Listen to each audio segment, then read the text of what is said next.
नमस्कार, मैं कौस्तुभ मिश्र, उप जिलाधिकारी गैर से आप सभी को हार्दिक आभार व्यक्त करता हूँ। लॉकडाउन की इस अवधि में अभी तक जैसे आपने एक अभूतपूर्व सहयोग दिया है, उसके लिए। साथ ही जैसा कि आपको पता है कि इस ग्रुप को बनाने का उद्देश्य यही था कि हम आपस में संवाद कर सकें। इस ग्रुप में विभिन्न प्रधान, जनप्रतिनिधि, समस्त क्षेत्रों की जनता, राशन डीलर एवं बहुत से अधिकारी जुड़े हुए हैं, जो समय समय पर आपकी जो समस्याएं होती हैं जिनसे आप हमें अवगत कराते हैं, उस पर रिस्पॉन्स करते हैं, कोशिश करते हैं कि सर्वोत्तम सुविधाएं आपको प्रदान कर सकें। इसके साथ ही इस ग्रुप के माध्यम से हम लगातार कई महत्वपूर्ण जानकारियां, शासन के आदेश निर्देश आप तक पहुंचाते रहते हैं, जिस पर आपकी प्रतिक्रियाएं हमें प्राप्त होती हैं। आपकी कुछ समस्याएं या कुछ क्वेरी होती हैं, उसका भी हम जवाब देते हैं। अभी जैसा कि हमारे काफ़ी प्रधान प्रधान या जनप्रतिनिधि मुझे फ़ोन करके पूछ रहे थे कि सर, बाहर से कोई गांव में आए तो हमें क्या करना है, उसके लिए क्या व्यवस्था है, हमें क्या करना चाहिए, काफ़ी वो चिंतित दिख रहे थे। मैंने उनसे कहा भी था कि आप निश्चिंत रहें, इस बारे में हम तैयारी करेंगे। तो आपको जैसा कि हमने शेयर भी किया है कि आबादी से दूर हमने क्वारंटाइन अपना सेंटर बना रखा है पॉलीटेक्निक के पास। जो भी लोग बाहर से आ रहे हैं, उनसे भी मेरा करबद्ध निवेदन है कि सीधे गांव में ना जाएं और एक सुरक्षित जो 14 दिन की अवधि है उसको व्यतीत करें। उनके लिए हर सुविधा वहाँ की गई है, खाने रहने सबका इंतजाम है वहाँ पे। उनके स्वास्थ्य परीक्षण के लिए चिकित्सक की टीम उपलब्ध रहेगी 24x7। उन्हें कोई भी समस्या होगी तो हम वहाँ उपलब्ध रहेंगे। तो वो सीधे गांव में ना जाएं। और गांव वालों से भी मेरा अनुरोध है, यदि कोई व्यक्ति बिना हमें सूचना दिए सीधे कहीं छिप छिपा के वहाँ पहुँचता है, तो सब गांव के प्रधान, सम्मानित जनता, जो भी लोग हैं, उनकी जिम्मेदारी है कि हमें बताएं। और मैं स्वयं लोगों से अपील करना चाहूँगा कि ये एक ऐसी बीमारी है जिसको हम छिपा कर ना केवल अपने अपने परिवार बल्कि देश और समाज का भी नुकसान करेंगे। यदि सही समय पे सही जानकारी मिल जाए तो हम इस पे ना केवल इससे लड़ाई कर सकते हैं बल्कि हम इससे जीत भी सकते हैं। बहुत से ऐसे उदाहरण मिले हैं जिसमें लोगों ने इस बीमारी से लड़ते हुए उसको पछाड़ा है। आज दो महत्वपूर्ण विषय कहना चाहूँगा। जैसा कि आपको पता है, उत्तराखंड से बाहर के राज्यों में कई ऐसे कोरोना संक्रमित मिले हैं जिन्होंने आवागमन किया है।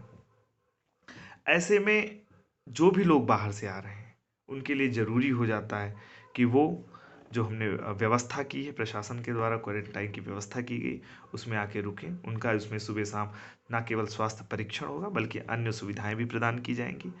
दूसरा, जो लोग पहले आ चुके थे, जो जिनको 14 दिनों के लिए होम क्वारंटाइन किया गया था, संभवतः आशा है उनके द्वारा इसका पालन किया गया होगा। फिर भी कुछ जगह से शिकायत मिल रही थी कि उनके द्वारा पालन नहीं किया गया है या शिथिलता बरती गई है। हमारी टीम गांव में जाके ऐसे लोगों को भी जानकारी जुटाएगी और ऐसे लोगों को भी ऐसे आइसोलेशन में उनकी सुरक्षा, समाज की सुरक्षा के लिए रखा जाएगा।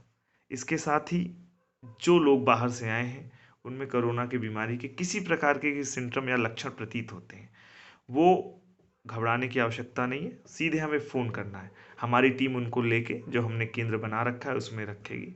हम उनको चिकित्सकीय सुपरविज़न उसमें रखेंगे और किसी भी आकस्मिकता में उनका पूरा ध्यान रखेंगे, सहयोग रखेंगे। इसके साथ ही एक महत्वपूर्ण विषय पे मैं कहना चाहूँगा कि इस ग्रुप में अभी तक जो महत्वपूर्ण विषय हैं उन पे हमने डिस्कशन किया है। आपकी रेस्ट लिस्ट से संबंधित जो समस्या थी उसका भी निवारण किया गया है, उसको आपको शेयर कर दिया गया है। जहाँ कहीं भी राशन की संबंधित समस्या आ रही है, आप लोग ग्रुप में डाल रहे हैं, उसका हमारे संबंधित अधिकारी निवारण कर रहे हैं।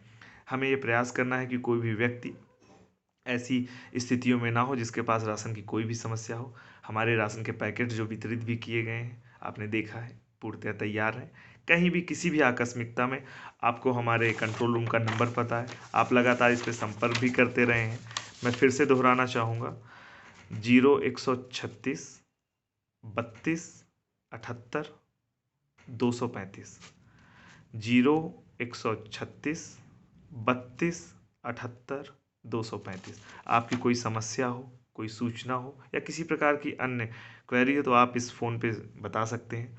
जो लोग आपको संदेहास्पद नज़र आते हैं, मैं फिर से अनुरोध करना चाहूँगा कि ऐसे व्यक्ति जो बिना किसी शासन प्रशासन को सूचना दिए आ रहे हैं या आ गए हैं, जो संदिग्ध प्रतीत होते हैं या जो अपने आप को छिपा रहे हैं, आप ग्रुप में सूचना नहीं दे सकते, कंट्रोल रूम में ऐसे लोगों के बारे में सूचना दीजिए। ये ऐसा करके आप ना केवल अपने परिवार, अपने लोगों को, बल्कि अपने समाज को भी सुरक्षित रख रहे हैं।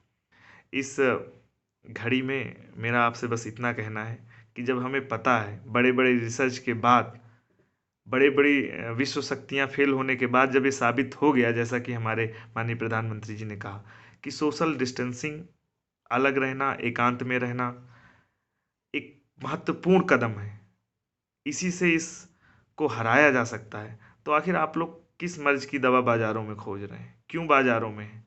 करिए ना एकांतवास 14 दिन का। तो मेरा करबद्ध निवेदन है कि आप लोग जैसा समझदारी से आपने पहले भी पालन किया है, कुछ लोग जो उल्लंघन कर रहे हैं या जानबूझ के अवहेलना कर रहे हैं, यदि ये पता लगता है कि उनके द्वारा किसी प्रकार का नियमों का दुरुपयोग किया गया या उल्लंघन किया गया, तो निश्चित तौर से उनके खिलाफ सख्त सख्त कार्रवाई की जाएगी। मेरा अंतिम रूप से यही कहना है कि जो लोग बाहर से आ रहे हैं सीधे गांव में ना जाएं। गांव के लोगों से भी अनुरोध है कि ऐसे लोगों को ऐसे सेंटरों में रखने की हमने व्यवस्था की है, वहाँ आएँ।